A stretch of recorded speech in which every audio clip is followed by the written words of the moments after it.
Buenos días. Vamos a comenzar con el tema propuesto en la presente clase, esto es el análisis de los contratos agrarios en general y dentro de sus especies, específicamente el contrato de arrendamiento.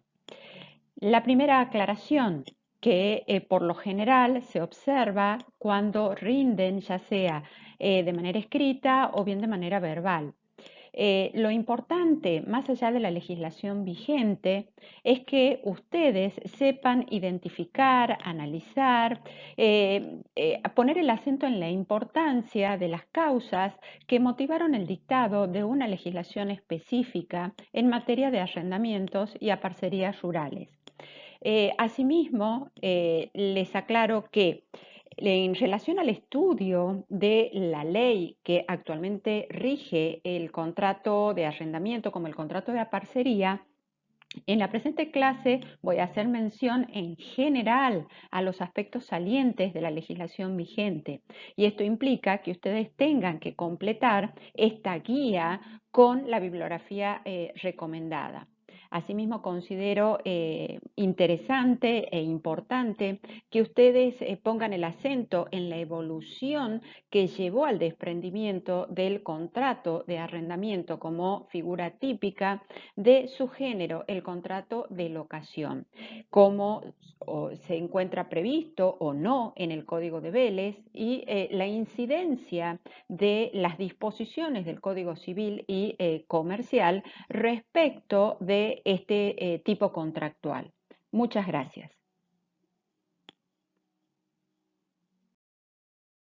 Entrando ya al análisis del tema propuesto, vamos a comenzar por explicar qué se entiende por contrato agrario. La noción de contrato agrario supone, ante todo, encontrar una relación lógica, un vínculo entre dos conceptos. Por un lado, ¿qué entendemos por contrato? Que es un aspecto que obviamente pertenece al campo del derecho civil, y por el otro, unir a la noción de contrato el concepto de agrariedad. En efecto, la palabra agrario deriva del latín ager, que traducido hace alusión al campo. De esta manera, se la utiliza de modo general para designar a todos aquellos aspectos que guardan relación con el ambiente rural, con el campo, con el medio rural. Eso es desde el punto de vista etimológico. Pero antes de entrar a definir qué se entiende al género contratos agrarios, sí es interesante efectuar una reseña histórica, analizar, digamos, cómo ha ido evolucionando la regulación de estos contratos. Pues bien, eh, para eso en la presente diapositiva distingo distintas etapas. La etapa del derecho romano, seguidamente la Edad Media y por último la codificación del siglo XIX. Esto es desde el punto de vista general. Podríamos decir entonces, ubicándonos en en la primera etapa, la del derecho romano, que el origen de estos contratos se ubica precisamente dentro del derecho romano en la figura del contrato de locación. Y dentro del contrato de locación, específicamente dentro del contrato de locación de cosas. Este instrumento se utilizó en una primera etapa específicamente destinado a ceder el uso y goce de aquellos animales que eran necesarios para realizar las tareas rurales. Luego, esta especie de contrato se extendió a las tierras, pero ya ubicándonos en los tiempos de la República. Como expresa el doctor Brevia, fue necesario el transcurso del tiempo para que se regulara la locación de tierras o el arrendamiento rural, como consecuencia de las grandes extensiones de tierras que se lograron o que concentraron, mejor dicho, los terratenientes en la época de la conquista. Precisamente el gran tamaño de tales territorios dificultaba encarar la explotación a causa precisamente de su magnitud, por lo que preferían o tuvieron, mejor dicho, que ceder el uso y goce de dichos previos a colonos, con la particularidad de que no siempre la contraprestación se pactaba en dinero, sino que en muchos casos podía consistir en un porcentaje de lo obtenido de las cosechas. En este caso, se designaba a la persona que trabajaba la tierra como colono parciario. En esto sí es importante distinguir o poner el acento, mejor dicho, que esa particularidad de la prestación, esto es en un porcentaje de lo producido, fue el antecedente de otra figura típicamente agraria. Me refiero al contrato de aparcería. Y a su vez el contrato de aparcería, lo van a ver, se distingue del contrato de sociedad precisamente por faltar el elemento típico, esto es la affectio societatis. Ahora bien, la práctica de retribuir con un porcentaje de la producción por su ventaja luego se difundió se difundió en todos los países y se desprende, como ya dije, del contrato de locación una nueva figura que con el correr del tiempo va a adquirir la denominación de contrato de aparcería.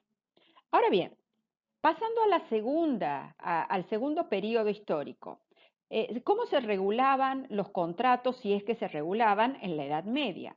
Como ya dije en su oportunidad al encarar la evolución del derecho agrario, en este periodo acontece precisamente idéntica situación, mejor dicho, en relación a los contratos. O sea, que durante la Edad Media, por influjo especialmente del sistema feudal de la sociedad, se desdibuja la naturaleza privada de las relaciones contratantes precisamente como una consecuencia del medio sociopolítico en que se debieron desarrollar, regular, instrumentar estos contratos, así como en sus elementos de base, lo que dio por efecto que el contrato de locación, que estaba perfectamente regulado, identificado, determinado en el periodo romano, acá, en cambio, se confunde con otro tipo de contrato, la enfiteusis.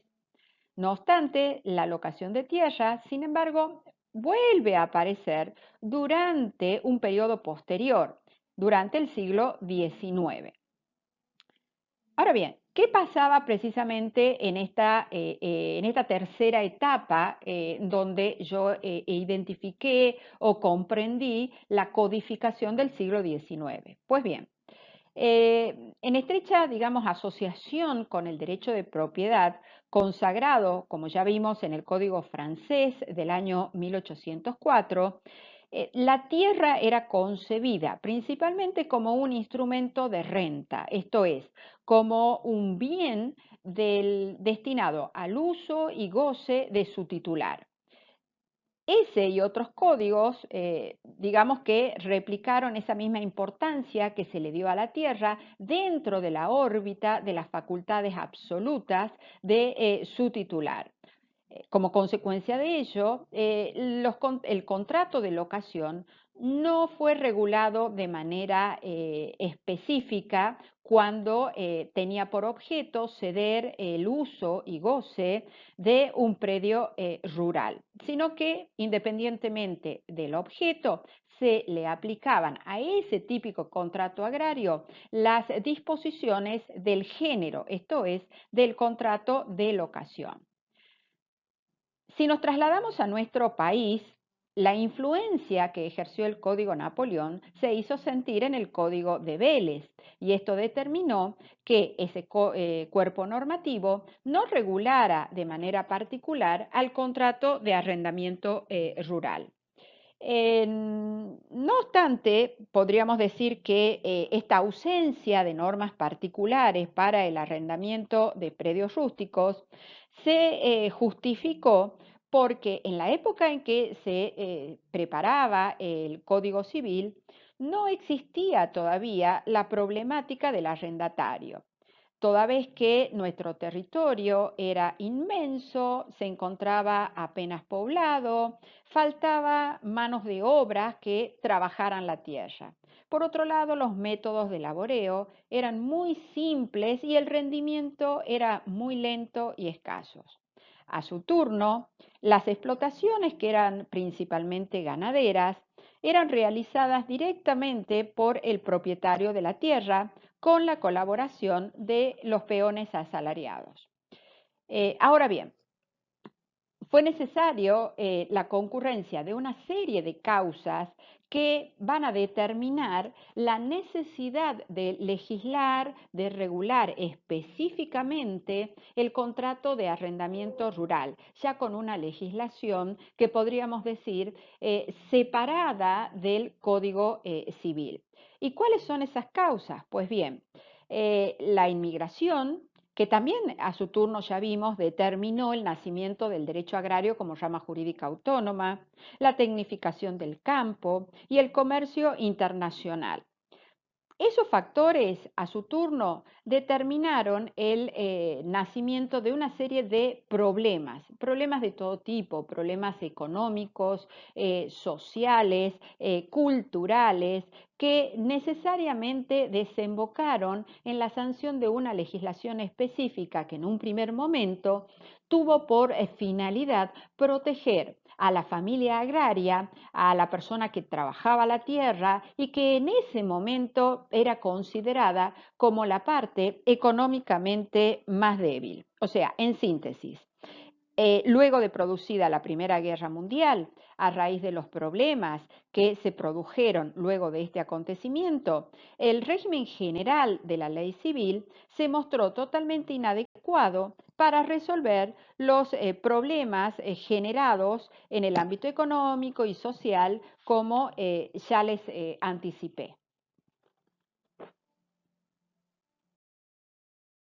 Ahora bien, entrando ahora a tratar de delimitar el alcance, el concepto de este género llamado contratos agrarios. Pues bien, existen en doctrina multiplicidad de definiciones que de un modo u otro tratan de definir, de determinar cuál es el objeto de estos contratos, cuál es la finalidad de estos contratos. Simplemente les menciono una de esas definiciones, es decir, aquella esbozada por el profesor Galloni, que definió a estos tipos de contratos agrarios como aquellos por los cuales las partes convienen en poner a disposición una en favor de la otra los distintos factores de la producción con el objeto común de dar nacimiento durante un tiempo mínimo de duración a una especie de empresa, que la vamos a llamar empresa agraria, reconocida por el ordenamiento legal. Lo cierto es que el común denominador de estos contratos agrarios que comprenden a distintas figuras es que nos encontramos siempre frente a relaciones jurídicas bilaterales, que a su turno van a determinar la clasificación o distinción de estos contratos en, por un lado, los llamados contratos de cambio y por el otro, los contratos asociativos. Reitero, con la idéntica función económico-social de estar destinados a dar nacimiento a la empresa agraria. Veamos en qué consiste esta primera especie. Hablamos de los llamados contratos agrarios de cambio o conmutativos. Se caracterizan porque una parte entrega a la otra un bien productivo, con la finalidad, ya reiteramos, de dar nacimiento a una empresa. Pero abarca no solo la cesión de un determinado bien productivo, que puede ser un fondo o que puede ser, por ejemplo, ganado, sino que va más allá. Lo que caracteriza a un contrato de cambio es que el concedente, el titular de un bien o de un complejo de bienes, lo cede a otro para que tenga a su cargo la organización de la empresa, con lo cual le atribuye un verdadero poder con la consiguiente responsabilidad. Podríamos decir en suma que en los contratos de cambio el concesionario asume totalmente el riesgo. y la prestación debida, por una parte, constituye la contraprestación del valor económico que significa la utilización del fondo. Podríamos decir gráficamente que en estos contratos las prestaciones son contrapuestas porque una parte se encuentra frente a la otra. Un ejemplo, solo un ejemplo de contrato de cambio es el contrato de arrendamiento.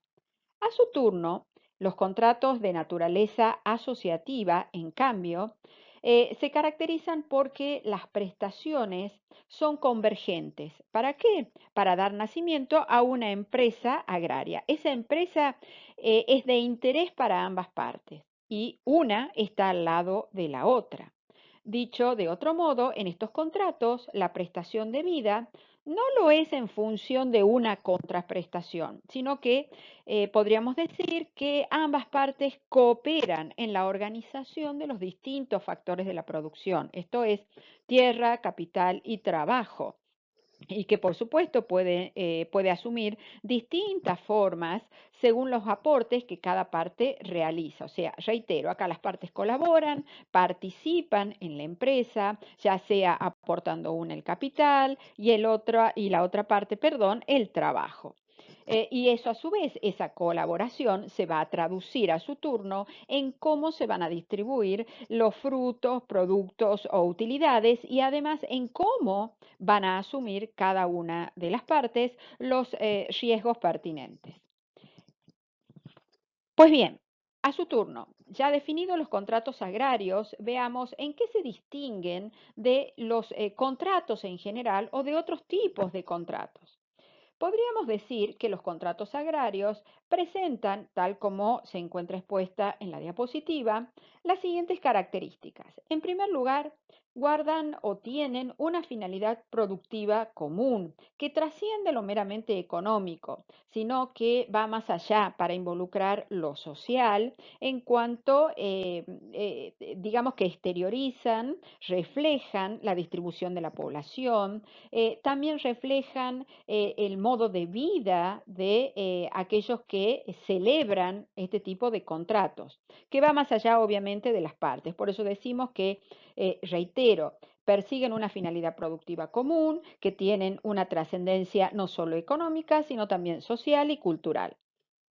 Otra característica que va implícita, digamos, en la definición del género, ya que constituyen, como ya dije, el instrumento necesario para la creación, para la organización y posterior ejercicio de la empresa o explotación agraria. A su turno, en todos ellos es común la limitación al principio de autonomía de la voluntad de las partes, ya sea porque se encuentran limitadas a elegir entre un número determinado de formas contractuales típicas, ya sea porque así lo impone una norma legal o bien por los usos y costumbres. A su turno, tal limitación se manifiesta incluso, si vamos más allá, en las figuras que no están reguladas por una ley especial, ni aún de manera consuetudinaria, pues siempre, independientemente de que el contrato agrario se encuentre tipificado o no, debe estar presente lo que les expliqué al principio, la noción de agrariedad. Otra nota distintiva, su ejercicio es continuo. ¿Por qué? Porque está relacionado con el desarrollo de un ciclo biológico, al decir de carroza. Esto es, está relacionado, asociado con la producción de frutos biológicos que no admiten la interrupción de su proceso vital. Un fruto necesita cuidado, nacer, crecer, producir, todo lo cual obviamente insume tiempo. Y a su turno, su temporalidad no depende, en este sentido, de la voluntad de las partes, sino que está ligada, como ya dije, a un ciclo natural de producción biológica, que puede ser vegetal o animal, y por supuesto a las particularidades de la explotación que se efectúa. Entrando ahora al análisis del régimen legal vigente respecto del contrato de arrendamiento, En cuanto a los aspectos destacados, tienen que recordar que el dictado de una legislación específica se debió a la insuficiencia de las normas contenidas en el Código de Vélez que contemplaran los intereses de la producción y que tendieran a proteger al agricultor en ese momento considerado la parte económicamente más débil. Pueden agregar como ejemplo dónde se traduce, dónde se ve reflejada esa falta de equilibrio. Pues bien, tienen que tener en cuenta que para esa época los contratos rurales nunca o casi nunca se formalizaban por escrito y por lo tanto no se estipulaba el plazo de duración. Al no existir una estipulación expresa, se le aplicaba, en caso de dudas, lo dispuesto en el artículo 1506 del anterior Código Civil, según el cual si el arrendamiento, perdón, tuviera por objeto un predio rústico cuyos frutos se recogían cada año y no se hubiese determinado el tiempo en el contrato, se consideraba hecho por el término de un año. En cambio, cuando el arrendamiento fuera de una heredad cuyos frutos no se recogían sino después de algunos años, el arrendamiento se juzgaba hecho por todo el tiempo que resultaba necesario para que el arrendatario pudiera percibir sus frutos. Pues bien, esta solución resultaba totalmente inconveniente, puesto que el arrendatario se veía expuesto a que, una vez finalizado el año agrícola, tuviese que aceptar las condiciones que le imponía el propietario para renegociar el contrato o para que se le permitiera renovar el contrato o caso contrario debía abandonar la explotación del predio en procura de otra tierra, con lo cual el rasgo común era una falta total de estabilidad que le impedía al arrendatario, por otro lado, poder encarar una explotación racional, pues se encontraba obligado a obtener el mayor provecho posible en el menor tiempo.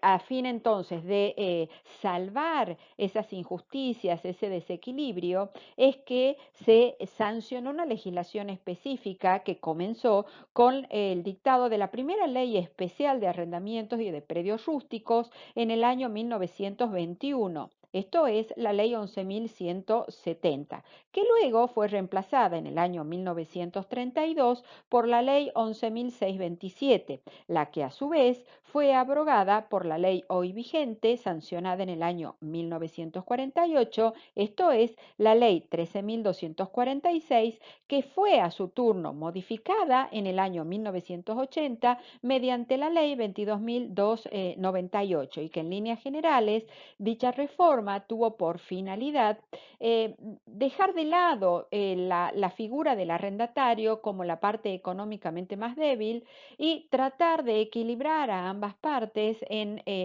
la idea de que hoy en día el arrendatario ya puede ser, digamos, pierde esa posición de parte débil para asumir una postura de paridad con el propietario en función de adoptar, si podríamos decir así, la figura del empresario. O sea, el arrendatario hoy trabaja la tierra, pero bajo la forma de empresa, por lo cual se lo califica también como empresario. Si entramos a analizar cuáles son los aspectos destacados de la ley, el artículo primero reconoce el llamado orden público. Les hago una observación. Al encarar el estudio, ustedes tienen que estudiar el artículo completo, no solo la parte que se refiere al orden público, porque todo tiene relación. Pero en relación al orden público, el artículo primero, en su segunda parte, establece específicamente que los preceptos de esta ley son de orden público, irrenunciables sus beneficios e insanablemente nulos y carentes de todo valor cualquier cláusula o pacto en contrario o actos realizados en fraude a la misma. Ahora bien, ¿qué entendemos por orden público? Si tenemos que recordar conceptos, podemos seguir a la definición dada por el doctor Campagnale, que define al orden público como el conjunto de principios destinados a regir determinadas situaciones de valor político o bien económico, jurídico, institucional, etcétera, que se traduce en una limitación a la autonomía de la voluntad de carácter imperativo, tendiente a asegurar un ideal de justicia.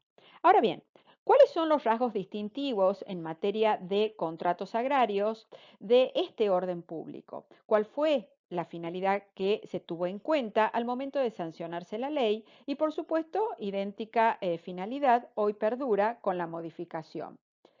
En doctrina se considera que este orden público es de índole económico. Otros agregan que, además de económico, el orden público es social, con lo cual amplían el concepto de orden público, puesto que tiende a regular no solo un equilibrio en las relaciones económicos agropecuarias, sino también un modo de vida rural. Como expresa el profesor Viale, siguiendo a Espota, que es de mayor interés para nuestro país, brindar a la vida rural, a la familia que allí está instalada y trabaja la tierra, una condición, un estatus económico y social lo más elevado posible que impida el éxodo y que tienda, obviamente, a afincar al arrendatario en el lugar de su valor, que vendría a ser entonces el sentido, la finalidad de consagrar este orden público. Otra aclaración. Si bien el artículo primero consagra en general, reconoce en general este principio de orden público, no deben caer en el error de considerar que todas las disposiciones de la ley revisten ese carácter. Pues no. Ejemplo, la mayor parte de las disposiciones referidas al contrato de aparcería no revisten el carácter de orden público, en cuyo caso impera la autonomía de voluntad de las partes. ¿Y cuál es la consecuencia de este carácter de orden público que el legislador ha dotado a la mayor parte de las disposiciones que regulan el contrato de arrendamiento? Pues bien, como consecuencia del carácter de orden público, se consagra la irrenunciabilidad de sus beneficios, como también así la nulidad de todos aquellos pactos o cláusulas que sean contrarias a esas disposiciones imperativas, con la aclaración también que la nulidad se refiere únicamente a dichas cláusulas que se deben tener por no escritas, con lo cual el resto del contrato mantiene todo su vigor o toda su validez. Continuando con el análisis de la ley, el artículo segundo define al contrato de arrendamiento rural de la siguiente manera.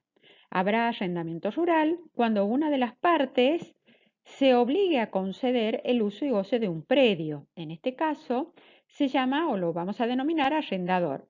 Continúa entonces el artículo segundo. Ubicado fuera de la planta urbana de las ciudades o pueblos, con destino a la explotación agropecuaria en cualquiera de sus especializaciones. Y la otra, que vamos a denominar arrendatario, se obliga a pagar por ese uso y goce un precio en dinero. De la definición dada por la ley, se desprenden cuáles son los elementos que deben concurrir para caracterizar a un contrato como de arrendamiento rural, que a su turno esos elementos sirven para distinguirlo del género, esto es, del contrato de locación. Como dije, las partes, ya les anticipé, son por un lado el arrendador titular del predio rústico y por el otro lado el arrendatario que tiene a su cargo o que, mejor dicho, asume a través del uso y goce del predio rústico la explotación ya sea agrícola o pecuaria. Ahora bien, los siguientes elementos, como les dije, que distinguen la especie del género son, como está diagramado en la presente diapositiva, que se trate de la cesión del uso y goce de un predio que debe ser rústico. Y en segundo lugar, que se destine dicho predio a la explotación agrícola pecuaria en cualquiera de sus especializaciones. Por último, les analizaré a grandes rasgos el precio que debe ser establecido de una determinada manera y no de cualquier otra, porque en ese caso ya no estaríamos frente a un contrato de arrendamiento rural, sino a otro tipo de especie contractual. En relación al predio rústico, se debe tratar de un predio que en razón de su ubicación se lo debe considerar no urbano, esto es rural. No es exigido dicho requisito en líneas generales en el derecho comparado. Por ejemplo, en Francia no se tiene en cuenta la ubicación del predio para calificarlo al contrato como de arrendamiento rural, sino que se pone el acento en la finalidad, independientemente de que dicha finalidad, esto es, la explotación agrícola pecuaria, se desenvuelva en un predio ubicado fuera de la planta urbana o dentro de dicha planta. Ahora bien, ¿cómo califica o define la ley al predio rústico?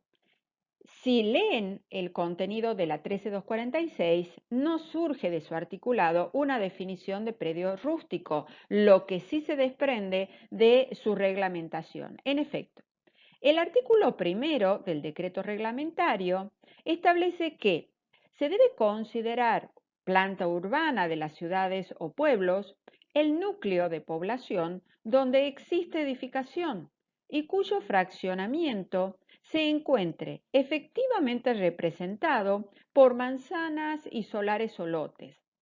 Entonces, se considera planta urbana y por ende no es aplicable la ley especial agraria cuando en el núcleo de población existe edificación. Entonces, al contrario, cuando no se dan esas características que permitan calificar al predio como urbano, estaremos frente a lo que la ley exige como predio rústico. Además de tratarse de un predio rural íntimamente vinculado con la ubicación en nuestra legislación, el arrendador debe cederlo con destino a la explotación agrícola pecuaria en cualquiera de sus especializaciones. ¿Qué entendemos por explotación agrícola pecuaria? Si recuerdan, al tratar y al desarrollar el objeto del derecho agrario, les expliqué que podemos distinguir en una de las corrientes doctrinarias entre actividad esencial o primordialmente agraria o actividad agraria directa y aquellas denominadas conexas que por su vinculación con alguna de esas actividades principales adquiere por vía de consecuencia la naturaleza agraria. Digamos que podrían dar esa definición genérica, como también traer a colación al tratar de identificar este destino agrícola pecuario, perdón, la teoría de Carroza, esto es, cuando estamos frente a una actividad agraria que cae bajo el objeto de regulación del derecho agrario, cuando nos encontramos frente a una actividad cuyo rasgo común es el desarrollo de un ciclo biológico, animal o vegetal, destinado a la obtención de frutos. A manera de ejemplos, estaríamos frente a una actividad esencial o típicamente agraria cuando hablamos de el cultivo de cereales, oleaginosas, árboles cultivados, viveros, cría y engorde de ganado y todas aquellas, reitero, que pueden ser vinculadas a algunas de ellas, ya sea por asumir el titular de la empresa algún proceso de transformación, que en ese caso nos permitiría hablar de una actividad conexa regulada por el derecho agrario y en especial por el contrato de arrendamiento rural si se dan todos estos elementos característicos. En cuanto al precio del arrendamiento, el derecho de usar y de gozar temporalmente de esa cosa, esto es del predio, que es cedido por el arrendador, tiene como contraprestación del arrendatario el pago de un precio que necesariamente debe consistir en una suma de dinero. esa suma de dinero puede estar directamente determinada en el contrato, en cuyo caso hablamos de un precio cierto determinado, o bien ser determinable. Si ya sea en el contrato se refiere a una cantidad fija de frutos, por ejemplo, ya que de lo contrario, si se estableciera como contraprestación a cargo del arrendatario un porcentaje móvil de lo obtenido de la cosecha, ya nos encontraríamos dentro de otro tipo de contratos, por ejemplo, un contrato asociativo de aparcería o de mediería. Si a su vez relacionamos estos elementos con la clasificación de los contratos agrarios, esto es, de cambio o de naturaleza asociativa, teniendo en cuenta en esta primera aproximación estos elementos, el contrato de arrendamiento rural es un típico contrato de cambio. Nos encontramos con dos partes contrapuestas en cuanto a los derechos y deberes, con prestaciones de diversa naturaleza. En cuanto a las obligaciones de las partes, los derechos y obligaciones que emergen del contrato de arrendamiento surgen de las distintas disposiciones de la Ley 13246, pero concretamente el artículo 18 especifica aquellas que son, digamos, específicas, particulares de este tipo de contrato. Sin embargo, además de las enumeradas en el artículo 18, deben tener en cuenta que se aplican de manera supletoria las disposiciones del Código Civil y Comercial en materia de contrato de locación, con la aclaración de que siempre la Ley 13246 regla las obligaciones y los derechos de las partes, pero con la particularidad de que esas previsiones tienen supremacía por sobre las que enumera el Código Civil y Comercial, que van a resultar de aplicación en todos los casos que no están previstos por la ley especial. Entrando a considerar los plazos que prevé la ley en materia de arrendamientos rurales, como a manera de introducción, pueden acotar que el plazo en los contratos agrarios en general es aquel espacio de tiempo dentro del cual se desarrollarán los efectos propios de cada modalidad contractual.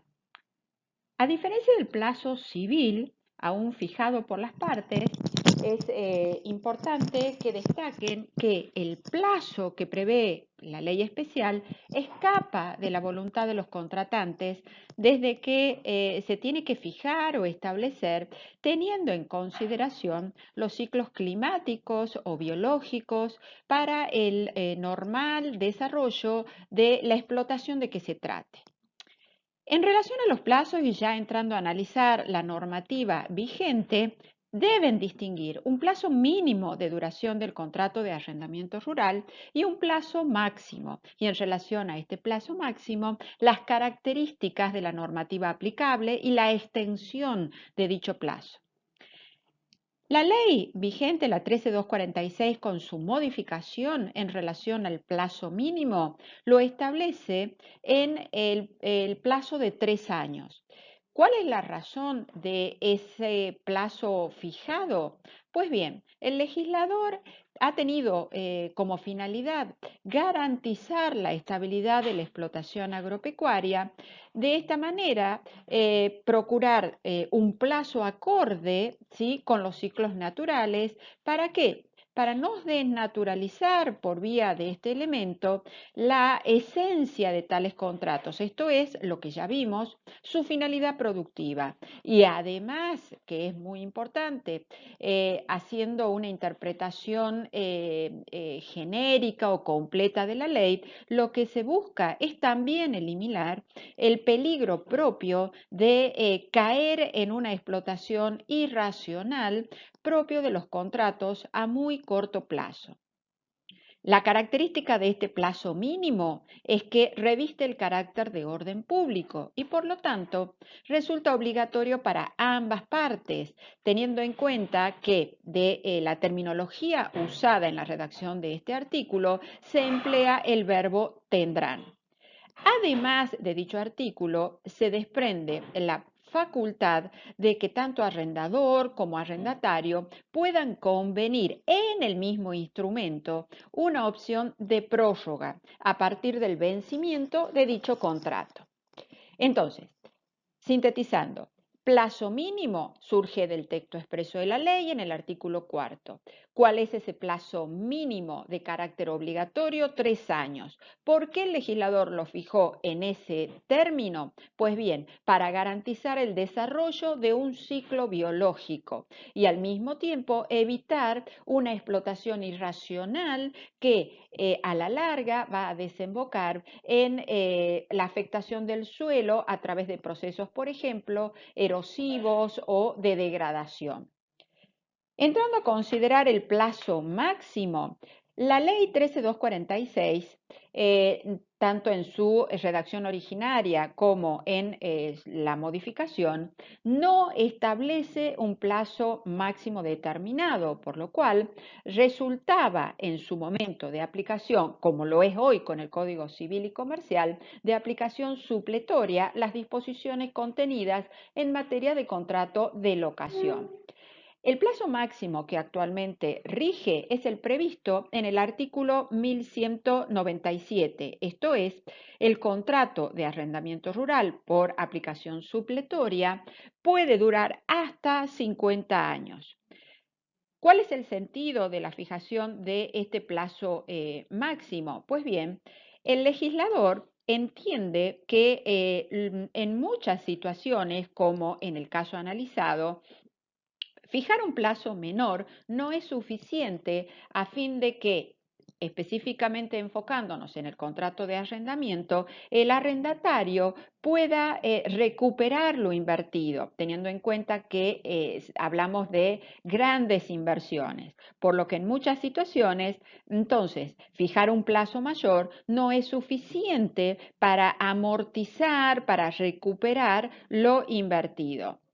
Entonces, en definitiva, la finalidad de este plazo de hasta 50 años es en vista a posibilitar no solo encarar una explotación razonable, más que razonable, sino en vista a la posibilidad de recuperar lo invertido. Por supuesto que es un plazo de hasta 50 años, por lo que nada impide que las partes de común acuerdo fijen un plazo menor. Eh, Otra aclaración que me olvidé de aclarar cuando analizamos el plazo mínimo. Una pregunta. ¿Qué sucede si en el instrumento contractual se fija un plazo menor a 3 años?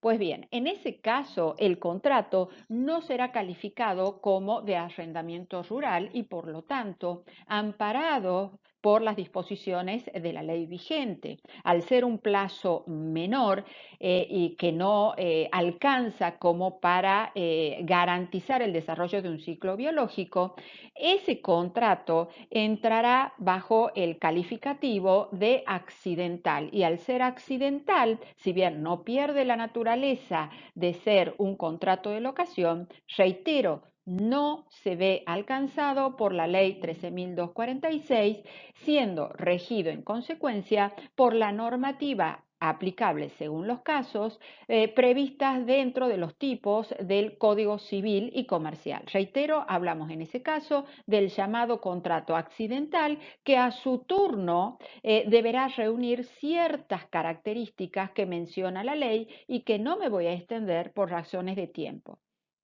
En cuanto a, siguiendo la diapositiva, la 13246 preveía un particular tipo de contrato, el llamado contrato ad meliorandum. Este contrato se caracterizaba, y hablo en pasado, ya les voy a explicar por qué, porque permitía una extensión del plazo máximo que con anterioridad al Código Civil y Comercial, por aplicación del Código Civil, se fijaba en hasta 10 años. Entonces, este contrato ad meliorandum posibilitaba extender el plazo hasta 20 años cuando el arrendatario asumía la obligación de efectuar y de incorporar al predio rural ciertas mejoras, mejoras que a su turno incidían en la postergación del inicio de la actividad pactada. Pero la pregunta es, ¿sigue vigente dicho contrato a la luz de la extensión del plazo máximo que prevé el artículo 1197 del Código Civil? Si bien doctrinariamente no hay acuerdo en relación a este tema, mayoritariamente se entiende que este contrato ad meliorandum ha quedado tácitamente derogado por aplicación del artículo 1197 del Código Civil, o sea, la duración máxima del contrato de arrendamiento rural hoy se extiende hasta 50 años. En consecuencia, no tendría sentido fijar este tipo de contrato cuando en la redacción de la 13246 solo permite una extensión del plazo de hasta 20, superando el plazo máximo de 10 años que preveía el Código Civil de Vélez.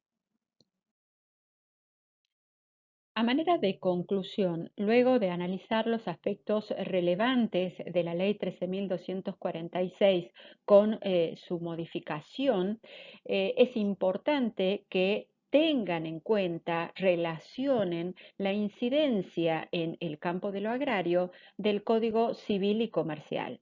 En este sentido, tienen que tener en cuenta entonces que la ley que regula el contrato de arrendamiento rural como una especie de contrato agrario, además de otros tipos de contratos que lo verán en su oportunidad, continúa subsistente como un microsistema dentro de la órbita de aplicación del nuevo código. El nuevo código es de aplicación entonces subsidiaria o supletoria en toda aquella materia no prevista por la legislación especial.